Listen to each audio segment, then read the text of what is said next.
प्रिय व्रत उसी का नाम है जिसने अच्छे कर्म करने के लिए व्रत ले रखा हो। जैसे आपने भी व्रत ले रखा होगा सोमवार का, मंगलवार का, और कल कौन सा व्रत रखना पड़ेगा आपको?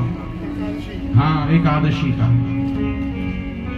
अच्छा, कल एकादशी का व्रत तो रखेंगे, परंतु साथ में एक और व्रत रखना पड़ेगा कि आज हम ऐसे कोई बुरे कर्म नहीं करेंगे, अच्छे कर्म करेंगे, भगवान का भजन करेंगे, दान करेंगे, पुण्य कर्म करेंगे। खाली ये मत लिया करो व्रत कि आज हमने अन्न ग्रहण नहीं करना या जल ग्रहण नहीं करना, और सुबह से लेकर शाम तक एक दूसरे को गालियां निकाल रहे हैं, उल्टे सीधी बातें कर रहे हैं, उल्टा सीधा खा रहे हैं। कोई मतलब नहीं है व्रत का। व्रत का अच्छे कर्म जो करने हैं। आपने सोमवार का व्रत रख लिया, मंगलवार का भी, बुधवार का भी, वीरवार का भी, फिर भी घर में कौन सी रहती है? अशांति रहती है। और जिसके घर में अशांति रहती है ना, तो समझ लेना वो व्रत काम नहीं करने वाला। एक व्रत रखना पड़ेगा। कौन सा व्रत है? मौन व्रत। और स्पेशल जो हमारे बूढ़े बुजुर्ग है ना, उनके लिए स्पेशल ये व्रत है। बुरा ना मानना भाई हमारी माता, अपने बुढ़ापे को आनंद पूर्वक व्यतीत करना है, आनंद पूर्वक जीवन को जीना है ना बुढ़ापे में आकर के, तो बुढ़ापे में कोई व्रत नहीं रख सकते आप। एक व्रत रखना, कौन सा नाम बताया? मौन व्रत। और ज्यादा से ज्यादा मौन व्रत रखेंगे ना, आप सुखी रहेंगे। प्रेम से कहो जय श्री कृष्ण। परिवार में सुख शांति चाहिए। बुजुर्गों ने कह दिया सुन लो, आपने कह दिया सुन लो। एक सुनने की आदत डालिए आप। अभी भी 3 घंटे बैठ करके सुन रहे हो, वो 3 मिनट नहीं हमसे सुना जाता घर में। जब हमारे बुजुर्ग बोल देते हैं, जब हमारे माता पिता बोल देते हैं, तो हमें तुरंत क्रोध आ जाता है। उस क्रोध को थोड़ा कंट्रोल कीजिए। अभी तो 3-4 घंटे बैठ करके सुन रहे हैं भगवान की कथा को, तो समझ लो माता पिता भी क्या है? वो हमारे भगवान हैं। और भगवान प्रसन्न तो सारे देवी देवता प्रसन्न हैं। प्रियव्रत महाराज जी के पुत्र हुए अग्निगन, और उन्हीं के पुत्र हुए श्री नाभे जी महाराज, और उन्हीं के पुत्र हुए श्री ऋषभ देव जी भगवान। ये ऋषभ देव जी ही जैनियों के प्रथम गुरु हुए, जो जैन धर्म को मानते हैं। और ऋषभ देव जी महाराज जी के 100 पुत्र हुए, और बड़े पुत्र का नाम था भरत।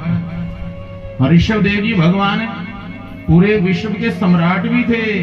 अब आप ये मत सोच लेना कि अपनी संतान की ओर ध्यान नहीं देते थे। नहीं नहीं, संतान की ओर भी ध्यान देते थे, और प्रजा की ओर भी ध्यान देते थे। शाम के समय ऐसे बिठा लेते, जैसे आप बैठे हुए ना आगे, ऐसे बिठा लेते अपनी संतान को, अपने पुत्रों को एक प्रश्न करते, बेटा मानव का प्रथम धर्म क्या बनता है? आपने जन्म क्यों लिया? क्यों आए इस संसार में? खाली जन्म लेने के उपरांत पढ़ाई लिखाई या परिवार का पालन पोषण करना, घर बना लेना, ये बना लेना, ये खा लेना, ये पी लेना, क्या ये मानव का धर्म है? नहीं पिताजी, मानव का ये धर्म नहीं है। मानव का धर्म है भक्ति करना, सेवा करना, भगवान का भजन करना, गरीब की सहायता करना। प्रेम से कहो जय श्री कृष्ण। हम सब मानव हैं, मनु महाराज जी की संतान है। तो ऋषभ देव जी भगवान बहुत प्रसन्न होते थे ऐसी संतान को प्राप्त करके, क्योंकि पहला सुख नरोग्य काया, दूसरा सुख थोड़ी बोती माया, तीसरा सुख है धनवंती नारी, और चौथा सुख है पुत्र आज्ञाकारी। पहला सुख अपनी काया का होना चाहिए। यदि हमारी काया सुखी है ना, तो आज सबसे ज्यादा अमीर आप हैं। यदि काया का सुख है तो पहला सुख क्या बताया? काया का। और दूसरा सुख थोड़ी बहुती माया। ज्यादा माया नहीं चाहिए। ज्यादा माया आ जाए ना तो सन 2016 को याद कर लेना, जब रात के 8 बजे एक अनाउंस हुआ था। वो ध्वनि आज भी कहीं के लोगों के कानों में गूंज रही होगी। हाँ, समझने वाले समझेंगे क्या अनाउंस हुआ था। 500 और 1000 के नोट, तो कईयों के दिल की धड़कन बंद हो गई।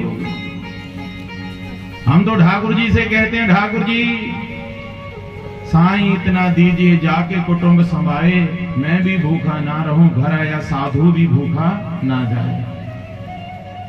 बस गाड़ी चलाने के लिए पेट्रोल मिल जाए, बस गाड़ी चले रहे, बस ठीक है। प्रेम से कहो जय श्री कृष्ण। ज्यादा संपत्ति भी विनाश का कारण बन जाए महाराज। ज्यादा खा लेना वो भी जहर है। डॉक्टर कई बार कहते हैं पानी पियो ज्यादा, पानी पियो ज्यादा, तो ज्यादा पानी भी जहर बन जाए महाराज। ज्यादा भोजन कर लेना, ज्यादा बोलना, ज्यादा कमाना, ज्यादा पैदल चलना, ज्यादा दौड़ना, ज्यादा बैठे रहना, ज्यादा सोते रहना, सब जहर के समान है। परंतु एक है काम ज्यादा करेंगे वो विष को भी अमृत बना दे। वो क्या है? वो केवल भगवान का नाम है। हरे कृष्ण कृष्ण कृष्ण हरे राम राम राम हरे हरे। जे ज्यादा धन कमाएंगे ना तो विष को भी अमृत बना दे महाराज। उसी धन को हमने एकत्रित करना है। सुबंधुओं, ऋषभदेव जी ने मन में सोचा, देखो मेरी संतान बड़ी अच्छी है, क्यों ना अब घर परिवार का भार छोड़ दूं उनके ऊपर। और मुझे वर्ष लग पड़ा है 51, 52, वन मतलब अब वानप्रस्थ हो जाओ। 4 आश्रम बताए गए हैं। जन्म से लेकर के 25 वर्ष तक आयु ब्रह्मचारी, और 25 से लेकर के 50 वर्ष तक आयु गृहस्थ आश्रम की आयु है। और जैसे 51, 52 वन लगना शब्द हो गया शुरू, तो समझ लो वानप्रस्थ हो जाओ। अब घर से थोड़ा अलग। अब कौन से जाकर के वन में कुटिया बना करके रहना, घर में ही रह करके जिम्मेवारी सौंप दो अपने बच्चों को। लो बेटा बहू रानी अब पकड़ो, हम तो ठाकुर जी का भजन करेंगे। और हम ऐसे इंसान हैं कि जिंदगी भर का ठेका ले रखा अपने परिवार का। पोते भी हो गए, पोतियां हो गई, दोते हो गए, फिर भी चिंता सताए जा रही। से तो हमसे अच्छे तो पशु हैं, पक्षी हैं। पक्षी भी क्या करते महाराज, हमारे राम जी के मंदिर में बहुत कबूतर हैं। वो कबूतरों को मैं देखता रहता हूँ और उससे शिक्षा ली मैंने। कबूतर क्या करते हैं, बच्चों को जन्म देते हैं, उनको उड़ना सिखा देते हैं, दाना खाना सिखा देते हैं, फिर बाद में उसको दाना नहीं देते। जब बड़े हो जाते हैं वो बच्चे अपने पंख फैला करके उड़ते हैं और माता पिता अपने मजे से रहते हैं। 51, 52 थोड़ा वानप्रस्थ। तो ऋषभदेव जी महाराज घर को छोड़ करके वन में गए, कुटिया बनाई, आनंद पूर्वक रहने लगे। अब वहां पर हुआ क्या हमारे, ध्यान पूर्वक सुनना। कुछ माताएं ना वन में लकड़ी काटने के लिए जाते, जैसे अभी में हमारे गांव में अभी तो कुछ वर्षों से ही लकड़ी लाना बंद किया होगा माताओं ने, वन से, जंगल से। नहीं तो पहले हमारी माता बहनें जंगल में लकड़ी काटने जाया करती थी पहले। तो जब वन में गई लकड़ी काटने के लिए तो क्या देखा है कि महात्मा जी कुटिया बना करके बैठे हुए हैं। माताओं का हृदय बहुत कोमल होता है। जाकर के प्रणाम किया, महाराज जी प्रणाम। अकेले रहते, कुटिया बना करके क्या खाते हो, क्या पीते हो? कहा बेटी कंदमूल फल खा करके गुजारा कर लेते और क्या। तो माताओं ने अगले दिन से क्या कि अपने घर से गाय का दूध निकाल करके लेगी महाराज जी के लिए। महाराज जी ये ठाकुर जी को भोग लगा देना दूध। घर से आटा दाल सब्जी ले गए। एक बार महाराज जी ने पूछ लिया, माई तू बड़ी दुखी लग रही है, क्या बात, क्या हुआ, तू दुखी क्यों लग रही, तेरा मन दुखी क्यों है? तो माता को एक बार ऐसा कह दो तो माता सारे दिल की बात सुना दे। सारी दिल की बात सुना दी महाराज जी को। महाराज जी क्या करूं, बेटे की शादी हुए 10 साल हो गए, परंतु अभी तक पोते का मुंह नहीं दिखा, पोते का मुंह नहीं मिला देखने के लिए। महाराज जी को दया आई, भभूति दी, ठाकुर जी का ध्यान करके और दे, और ठाकुर जी की कृपा से बालक हो गया। उसने शोर मचा दिया, अरे महात्मा जी बड़ी उच्च कोटि के आए हुए हैं, अरे देखो मेरे घर में पोता हो गया। धीरे धीरे और लोगों को पता चला तो और लोग जाने लगे लोग, महाराज जी मेरी कंपनी नहीं चल रही, महाराज जी मेरे बेटे को नौकरी नहीं मिल रही, ये है वो 100 समस्याएं। वहां तो लगी भीड़ लगनी शुरू हो गई। महाराज जी ने सोचा, घर छोड़ा, परिवार छोड़ा था किसके लिए, भगवान का भजन करने के लिए आए थे। हरि भजन को ओढ़न लगे कपास। घर छोड़ा, परिवार छोड़ा किसके लिए, केवल भगवान का भजन करने के लिए। यहाँ तो और ही समस्या में पड़ गए। सुबह से लेके शाम तक लाइन लगी, मेरी ये समस्या वो समस्या। महाराज जी कहते ना राम राम जपा करो, वो नियम से जपा जाएगा। सेवा करो ठाकुर जी की, वो नहीं हमसे हो गई। अगले दिन से क्या किया महाराज जी ने, बोलो स्नान करना बंद कर दिया। बदबू आएगी ना मेरे से तो आएंगे नहीं, परंतु फिर भी लोग आए। और एक दिन तो क्या गजब का नाटक किया महाराज जी ने, 10-20 पत्थर उठाए छोटे छोटे कंकड़ मुख में धर लिए। जैसे माई आई प्रणाम की तो महाराज जी मुख से क्या निकले, पत्थर निकले। जैसे मुख से पत्थर निकले, पत्थर उठा उठा करके मारने शुरू किए और सब माताएं बहनें सब भागी वहां से, बाबा पागल हो गया, भागो भागो भागो, बाबा पागल हो गया है। पूरे गांव में शोर मच गया। अगले दिन से कोई नहीं गया, सब जगह शोर मच गया ना, बाबा पागल हो गए हैं। कोई नहीं गया कुटिया में मत्था टेकने के लिए। महाराज जी मजे से रहे, बोलो घर छोड़ा, परिवार छोड़ा, भगवान का भजन करने के लिए यहाँ बड़ी समस्या पड़ गई। अब उनके पुत्र हैं भरत जी, क्या सोचा मन में, अरे हमारे पिताजी देखो वन में जाकर के तपस्या करें और हम यहाँ पड़े हैं 84 के चक्कर में, हमने भी भगवान की भक्ति करनी है। उन्होंने भी घर परिवार छोड़ दिया। बच्चे अपने माता पिता का अनुसरण करते हैं। जैसे माता पिता मंदिर में जाते हैं, तिलक लगाते हैं, बच्चे भी वैसा ही करेंगे। सो हुआ कि हमारे भरत जी ने भी घर परिवार छोड़ दिया। जब बड़े हुए तो वन में जाकर के कुटिया बना करके रहने लगे। परंतु देखो हिरण के साथ मोह पड़ गया। कैसे पड़ा? भरत जी महाराज नेपाल में एक गंडकी नदी है, वहां नदी के किनारे जाकर के कुटिया बना करके भक्ति करने लगे। तो नदी के किनारे बैठ करके संध्या वंदन कर रहे थे तो एक गर्भवती हिरणी भाग रही थी। क्यों? क्योंकि उसको खाने के लिए एक भयंकर सिंह भाग रहा था।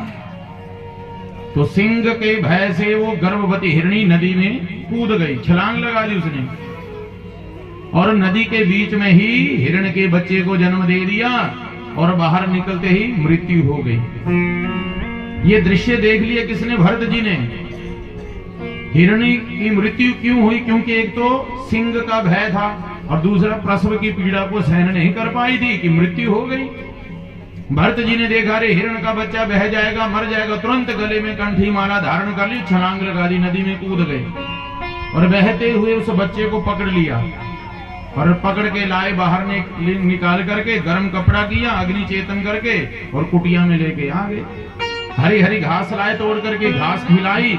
जहां तक तो अच्छा था कि हर एक प्राणी की रक्षा करनी चाहिए, चाहे वो पशु हैं, पक्षी हैं, कीट पतंग कोई भी हैं, क्योंकि भगवान कण कण में रहते हैं।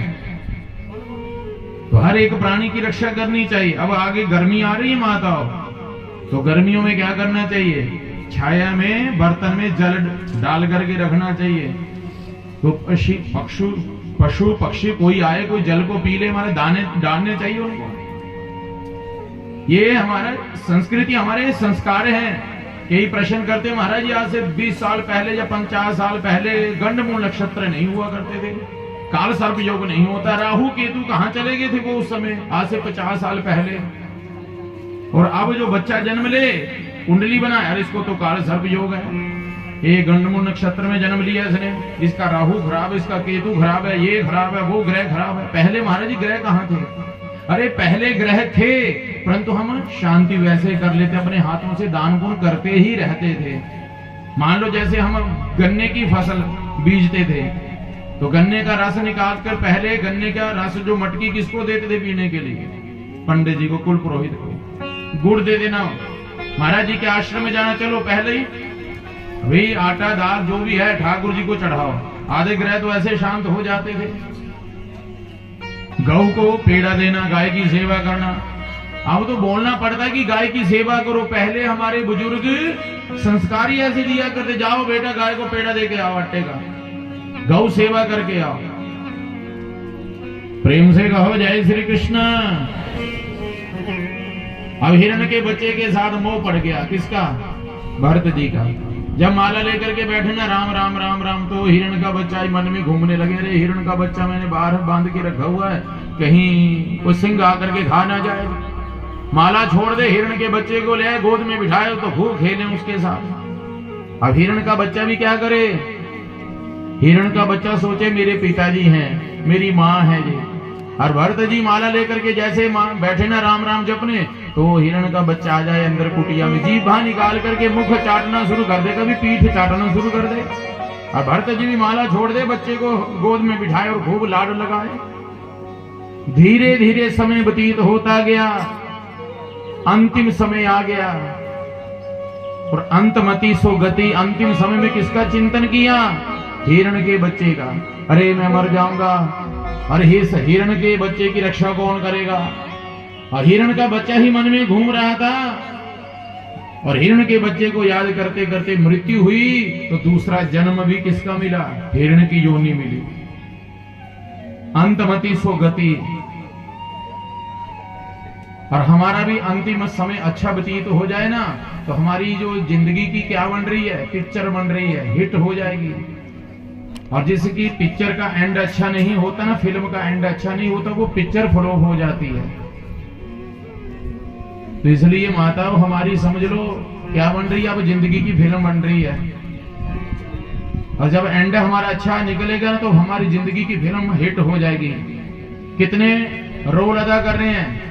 एक माँ किसी की पत्नी है, वो पत्नी का रोल अदा कर रही है, और वही माँ बच्चे जब आते हैं कहते हैं माँ माँ, तो वो माँ का रोल अदा करती है। वही माँ किसी की चाची लगती है, किसी की ताई लगती है, किसी की अम्मा लगती है, किसी की बुआ लगती है, किसी की नानी लगती है, किसी की ताई लगती है। कितने रोल अदा कर रही है वो, और अपना रोल अदा सही ढंग से कर रही है, तो बच्चे रोते हैं उसके लिए, वाह हमारी दादी हुआ करे, वाह हमारी माँ, हमारे चाचा, हमारे ताया जी। और यदि रोल अदा अच्छा नहीं किया, तो पीठ पीछे कह भी देते हैं अच्छा होगा, नक्की तू था भी कैसे अच्छा होगा। अपना रोल अदा कीजिए। आपने बचपन में कई पिक्चरें देखी होंगी, अभी भी कई देखते होंगे। जिस पिक्चर का एंड अच्छा हो ना, वो पिक्चर हिट हो जाती है। और हमारी जिंदगी की पिक्चर बन रही है, और समझ लो ना जाने कब एंड होने वाला है, पता नहीं है। इसलिए अच्छे कर्म कीजिए। प्रेम से कहो जय श्री कृष्णा। सुबंधु भागवत जी में प्रसंग आता है, हिरण की योनि मिली भरत जी को। हिरण की योनि में आगे जो जप तप व्रत किया था, उसके प्रभाव से पिछले जन्म की बातें याद रह गई थी, कि मैंने घर छोड़ा, परिवार छोड़ा था भजन करने के लिए। हिरण के बच्चे में ऐसे मोह पड़ गया कि हिरण की योनि मिल गई मुझे।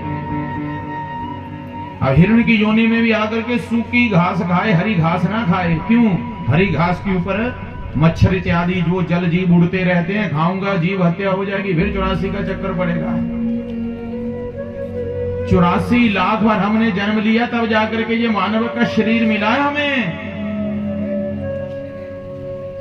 और 84 लाख बार मरे थे, तब जाकर के मानव का शरीर मिला। इसलिए समय बीतता जा रहा है, समय बीतता जा रहा है।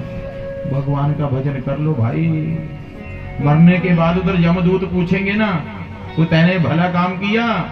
बोलो नहीं। बोलो माफ कर दो? नहीं करेंगे।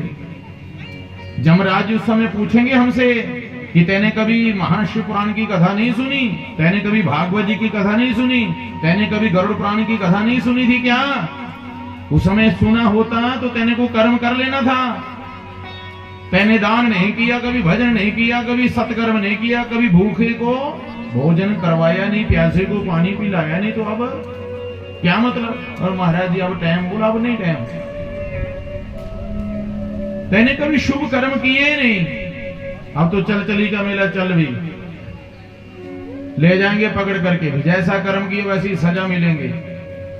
कि हमसे प्रश्न करते हैं महाराज जी, यह शरीर जो है वो यमदूत किस शरीर को पकड़ के ले जाते हैं नरक लोक में? क्योंकि शरीर जो है तो जला देते हैं कहां?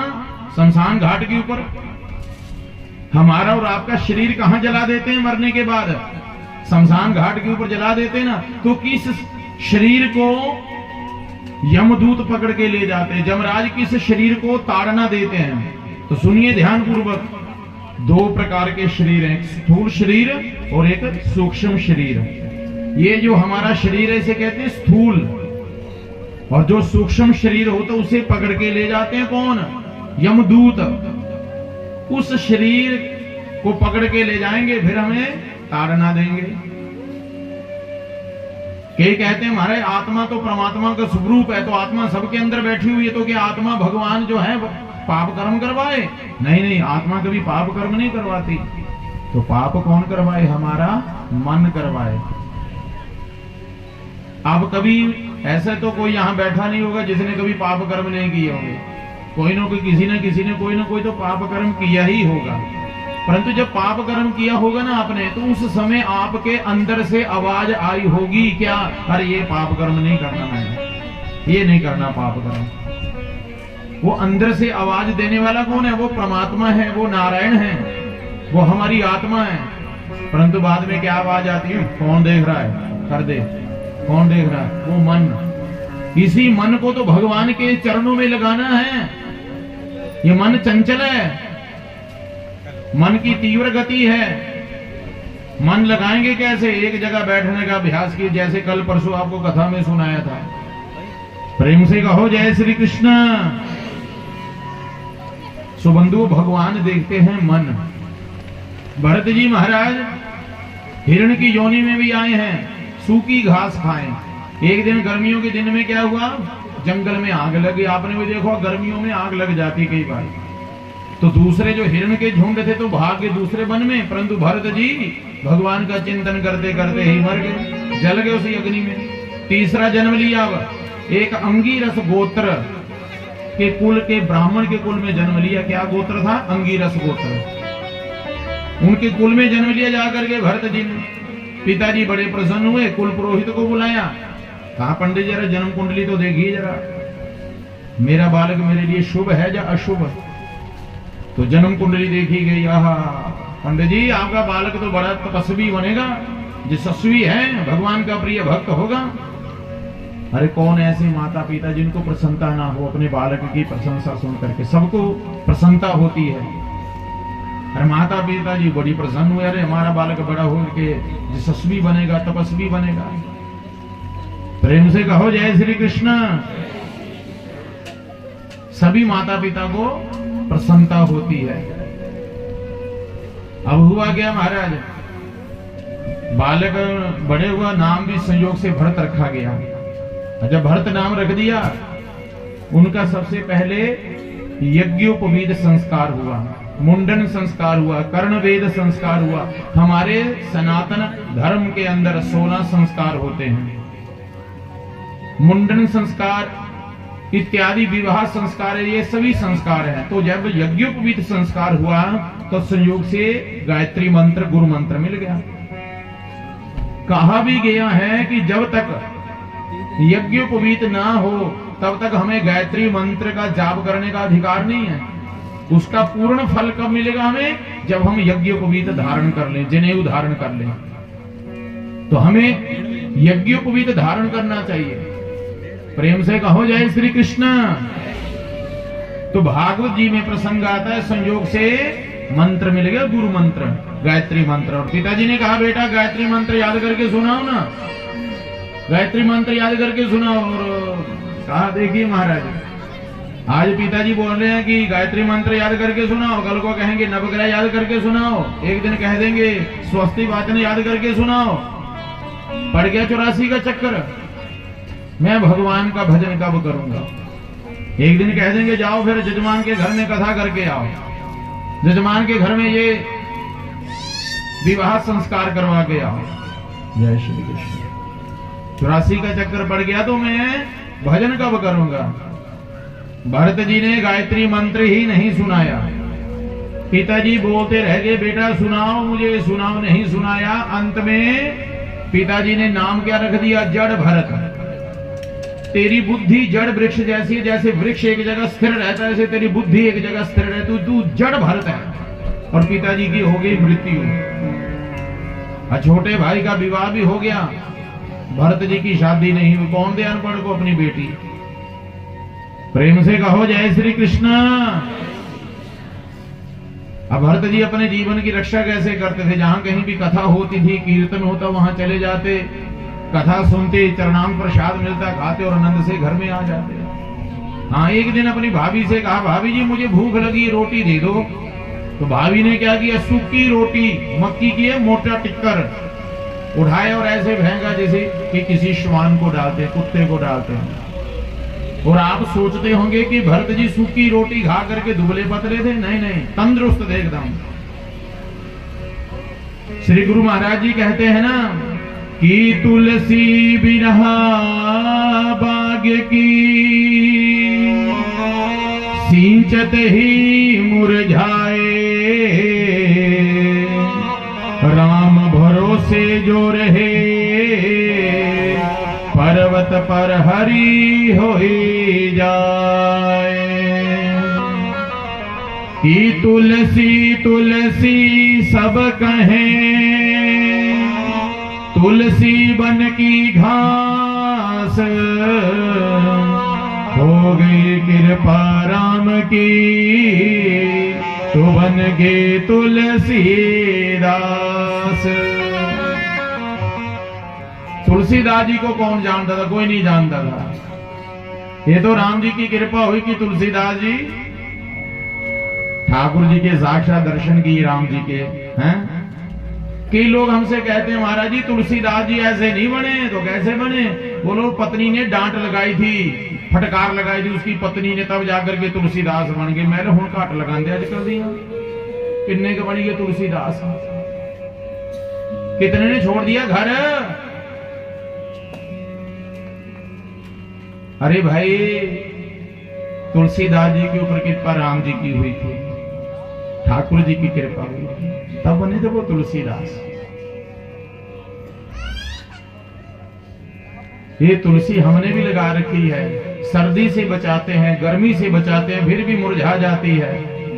और जो दूसरी तुलसी पर्वत के ऊपर जो है उसको कौन पानी देता है, कौन धूप से बचाता है, कौन सर्दी से बचाता है, फिर भी वो तुलसी हरी भरी है, क्योंकि वो तुलसी राम के सहारे है, वो तुलसी श्याम के सहारे है। जो भक्त भगवान के सहारे रहते हैं ना, प्रभु मुझे केवल तेरा सहारा है, तो भगवान उसकी रक्षा करे। उसको पता है मेरा ही सहारा है, इसका दुनिया में और है कौन है।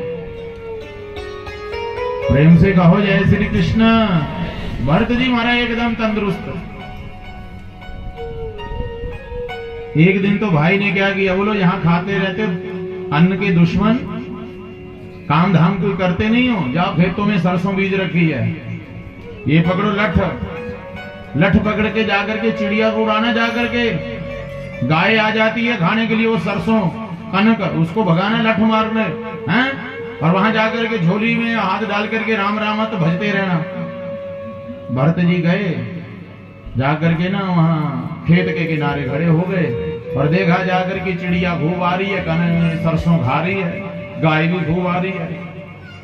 भरत जी ने मन में सोचा जी चिड़िया किसकी है? राम जी की, मैं भी तो राम जी का हूँ, ये खेत भी राम जी के हैं, तो मारने वाला मैं कौन होता हूँ?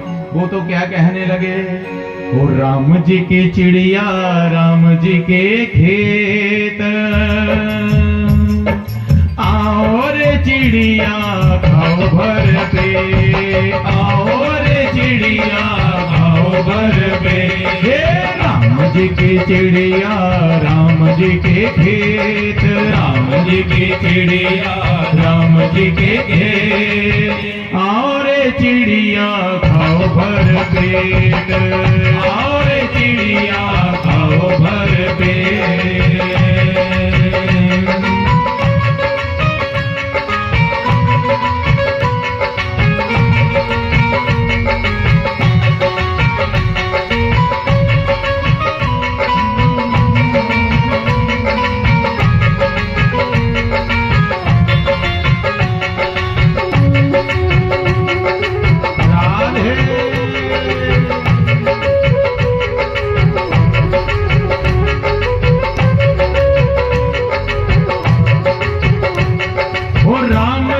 चिड़िया राम जी के खेत, राम जी की चिड़िया राम जी के खेत, ओ राम जी की चिड़िया राम जी के खेत, राम जी की चिड़िया राम जी के खेत, आओ रे चिड़िया खाओ भर पेट, आओ रे चिड़िया खाओ भर पेट। राम जी की चिड़िया राम जी के खेत, राम जी के राम जी के घेर और चिड़िया खाओ भर पेट और चिड़िया खाओ आ जाओ और चिड़िया खाओ भर पेट।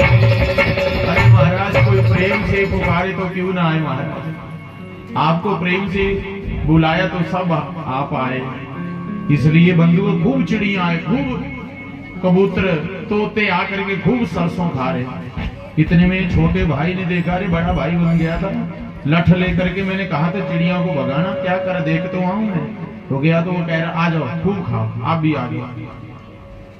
लठ पकड़ी, उसी लठ से पीटना शुरू कर दिया। सच में पिताजी ठीक कह रहे थे, तू क्या जड़ भरत है, मूर्ख है तू, भाग यहां से घर से है। लठ दी थी तुझे चिड़िया को मारने के लिए, तू कह रहा आओ खाओ खाओ, भाग यहां से। भरत जी घर से चले गए और जाते क्या कह गए, चा गई चिंता गई, क्या गई, चा गई चिंता गई, मनवा बेपरवाह। अरे जिसको कुछ नहीं चाहिए वही शहनशाह। अब लोग आपको चाह नहीं, किसी बात की चिंता ही नहीं है। घर से चले गए, जिस रास्ते से जा रहे थे ना माता, उसी रास्ते से रघुगण महाराज जी की पालकी आ रही थी। पालकी को कुम्हार भाई उठाए हुए थे। एक कुम्हार बीमार हो गया, पालकी थोड़ी डगमगाने लगी। तो रघुगण महाराज जी ने कहा पालकी क्यों डगमगा रही भाई? तो कुम्हारों ने कहा महाराज हमारा साथी एक बीमार हो गया। तो क्या वो सामने से तंदुरुस्त आदमी आ रहा है ना, अपना ही तो राज्य है, लाओ पकड़ के लगाओ पालकी के नीचे। तो पालकी के नीचे किसको लगा दिया? भरत जी को। और एक सुनो बात मजे की, भरत जी नंगे पांव रहते थे, चप्पल जूता नहीं पहनते थे पांव में। क्यों? पांव के नीचे को चींटी मर गई दब के, जीव हत्या लग जाए, 84 का चक्कर काटना पड़ेगा। इतना परहेज करते थे।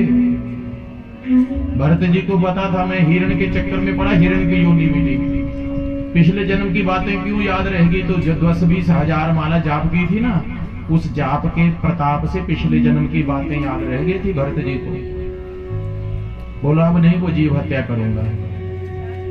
पालकी के नीचे लगा दिया, नंगे पांव चले हुए थे। जहां देखा चींटी के घर आ रहे हैं और छलांग लगा करके आगे कूद जाते। और जैसे छलांग लगाते तो रघुगण महाराज जी का समझो सिर कहां टकराए, ऊपर पालकी के साथ। एक बार हुआ, 2 बार वो कहा ये कौन उछल कूद कर रहा है भाई?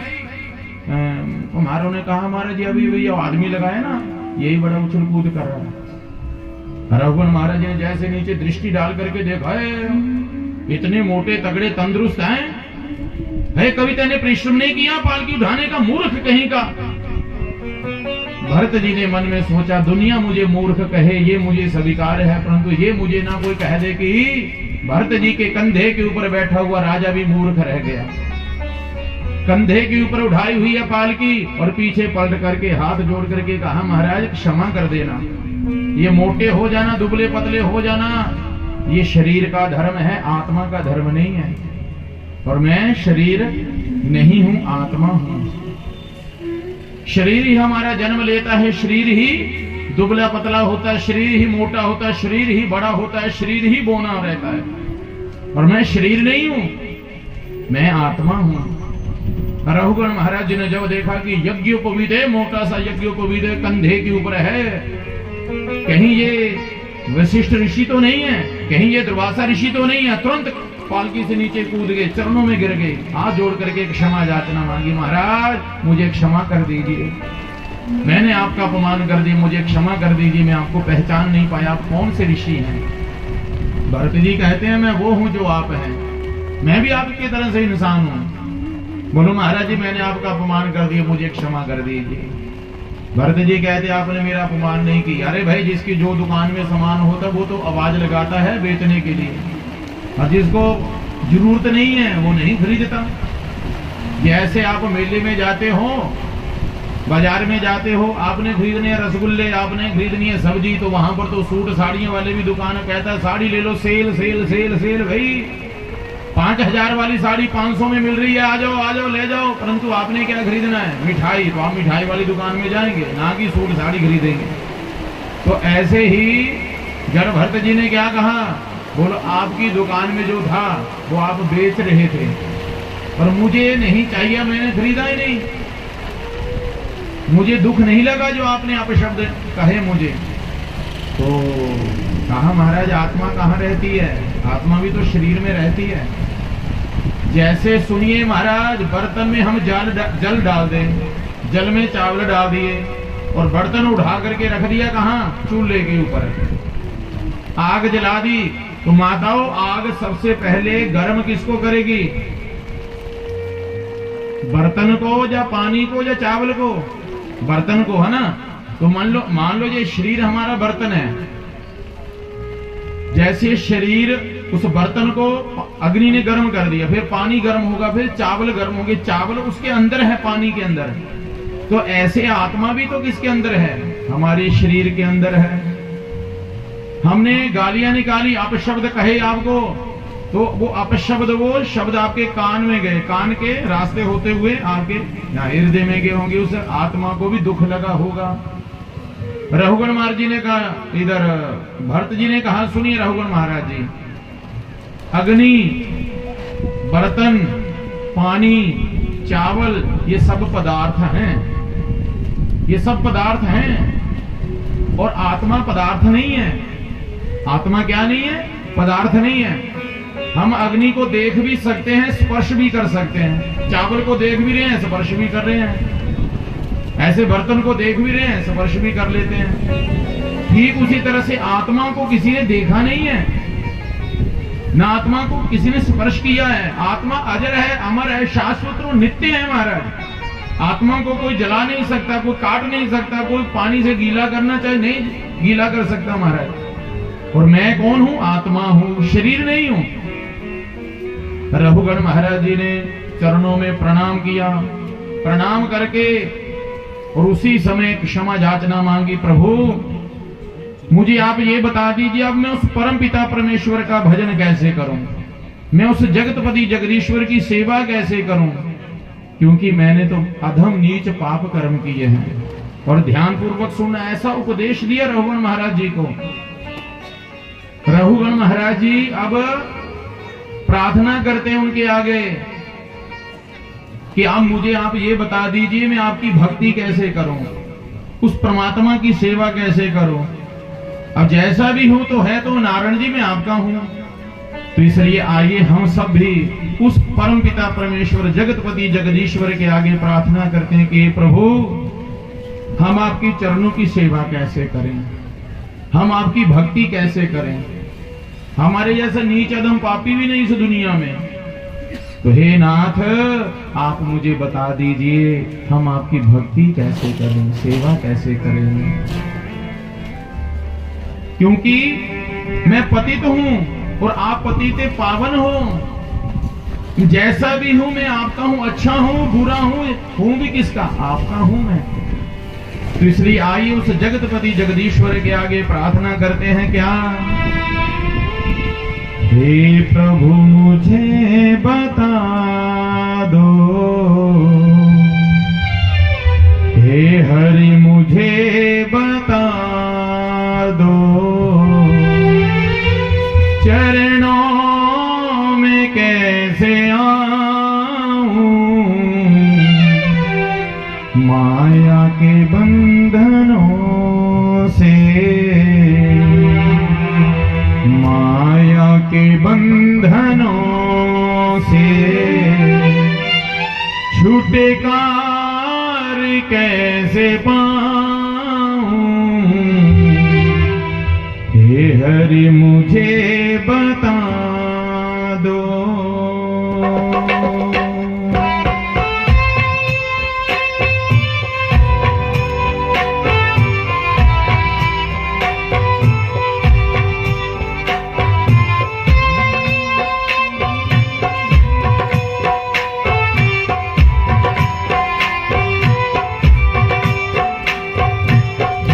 प्रभु मुझे बता दो, हे हरि मुझे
पतित स्वामी तुम हो पतित पावन, मैं हूँ पतित स्वामी तुम हो पतित पावन।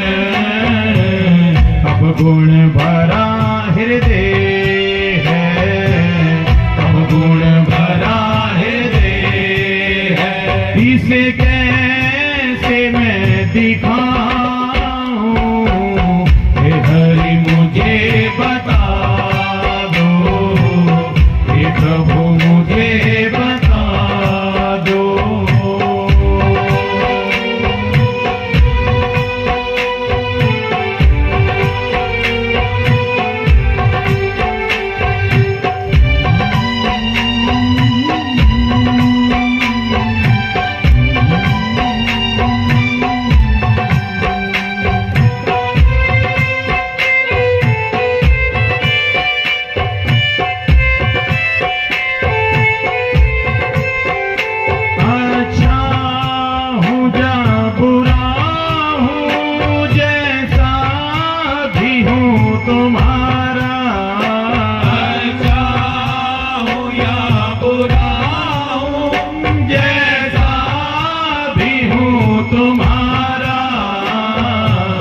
ठुकराओ ना मुझे अब, ठुकराओ ना मुझे अब, चरणों में सिर झुकाऊं,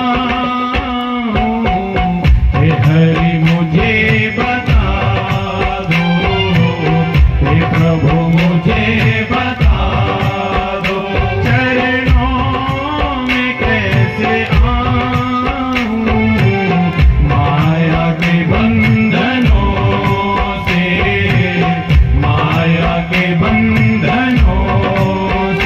छुटकार कैसे पाऊं, हे हरि मुझे बता दो, हे हरि मुझे बता दो, हे प्रभु मुझे बता दो, हे हरि मुझे बता दो। जय जय श्री अच्छा हूँ या बुरा हूँ, जैसा भी हूँ तुम्हारा। हे ठाकुर जी, अच्छे हैं बुरे हैं तो तेरे हैं ना, कहाँ जाएं आपको छोड़ करके। आप तो इस जगह पर पहुंच चुके हैं कि आप तो आपका हाथ छोड़ नहीं सकते, आप तो बीच भंवर में फंस जाएंगे नहीं तो। अब जैसे भी हम थे आपके हैं ठाकुर जी, इसलिए ठाकुर जी ठुकराओ ना मुझे अब, ओ ठुकराओ ना मुझे अब, चरणों में सिर झुकाऊं, हे हरि मुझे बता दो, हे प्रभु मुझे बता दो, चरणों में कैसे आऊं, माया के बंधनों से, माया के बंधनों से छुटकार कैसे, हे हरि मुझे, हे प्रभु मुझे बता, ना जानूं कोई पूजन, अज्ञानी हूँ मैं भगवन।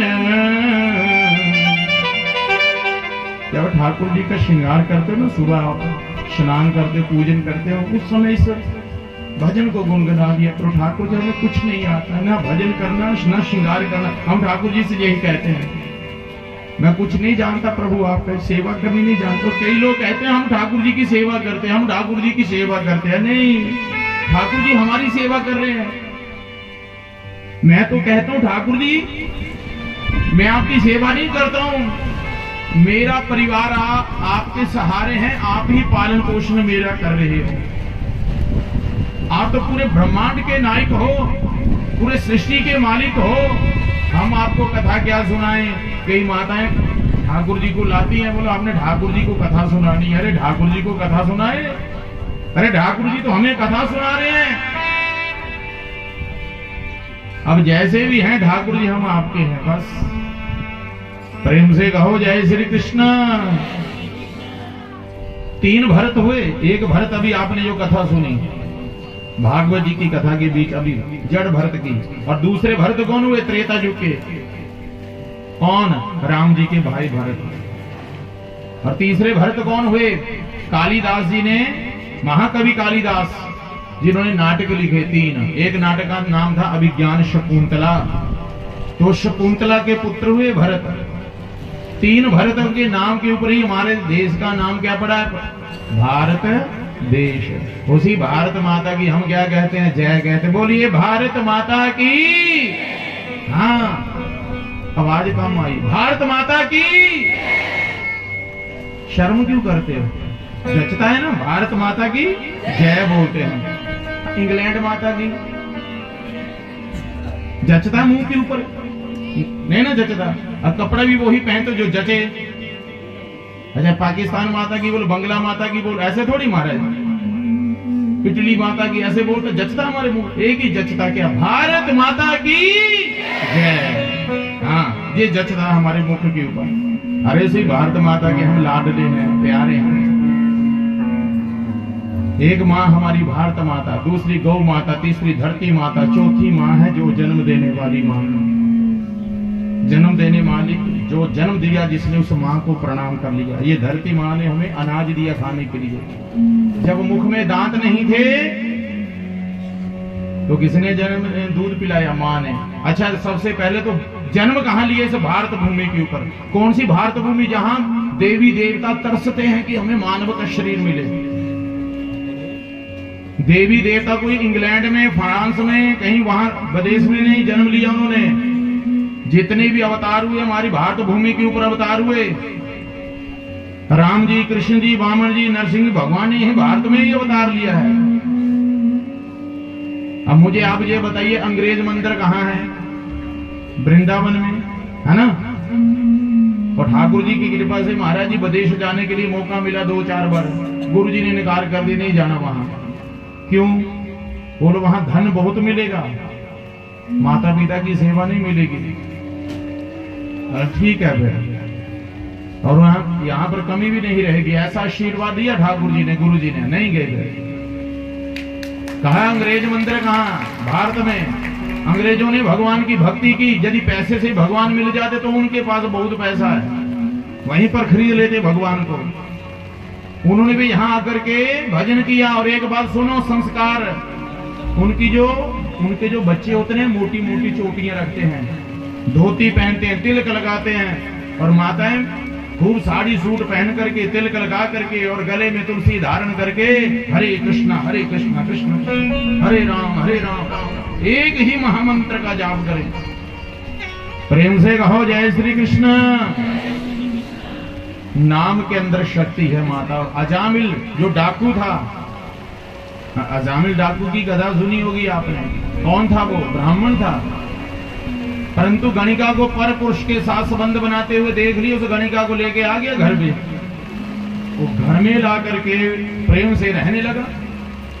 और जब पंडित जी सुबह उठे ना पूजा पाठ करने के लिए, तो गणिका कहती सो जाओ भाई, सो जाओ, बहुत पाठ पूजा कर लिया आपने।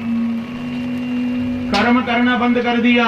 वो जो ब्राह्मण के कर्म थे, क्षमा करना यदि किसी को बुरा लगे। हम केवल कई नामधारी ब्राह्मण रह गए, नामधारी, अपना कर्म नहीं करते। कर्म करना चाहिए। सुबंधुओं, भागवत जी में प्रसंग आता है। वो अजामिल जो था, तपस्वी था, यशस्वी था, परंतु गणिका के साथ संबंध हो गया। उस गणिका को लेके घर में आ गया। और उस गणिका के माध्यम से 1 नहीं 2 नहीं 9 कन्याओं ने जन्म लिया। गणिका को पैसा चाहिए तो पैसा कहां से लाए? चोरी करना शुरू कर दी उसने। लोगों ने नाम ही क्या रख दिया? डाकू अजामिल नाम रख दिया। जो पंडित जी को प्रणाम करते सब भागते थे डर के मारे। क्यों डरते? इसीलिए थे कहीं डाका हमारे घर में ना डाले। सो बंधुओं, एक दिन की बात, साधु संत महात्मा अयोध्या से आ रहे थे और जा रहे थे श्री राम वृंदावन धाम। शाम हो गई तो महामंडलेश्वर ने कहा, भाई पता लगा इस गांव में कोई वैष्णव भक्त है क्या? हम वैष्णव के घर का ही अन्न ग्रहण करते हैं। और गांव में पता लगाया, बोलो महाराज जी आपके गांव में कोई वैष्णव भक्त है? हाँ हाँ हमारे गांव में एक वैष्णव भक्त है, खूब सेवा करता साधुओं की। कौन, क्या नाम है? अजामिल। मजाक में कह दिया था वैसे, अजामिल तो डाकू बना हुआ था। अब सरल स्वभाव के थे साधु संत महात्मा, चले गए। जाकर के क्या कहा, बेटी हम अयोध्या से आए हैं, श्री धाम वृंदावन जा रहे हैं और अंधेरा होने वाला है, इसलिए भोजन तैयार करो, आज भोजन आपके घर का ही ग्रहण करना है। गणिका तुरंत बाहर आई, प्रणाम किया, कहा महाराज आप मेरे घर का अन्न ग्रहण नहीं कर सकते। क्यों? बोलो मैं एक गणिका हूं और मेरे हाथ से पका हुआ भोजन यदि आप ग्रहण करोगे तो मुझे नरक लोक में भी स्थान नहीं मिलेगा। हाँ मैंने सुना है कि सूखे अन्न में दोष नहीं होता, आप सूखा अन्न ले जाइए। नारायण भगवान की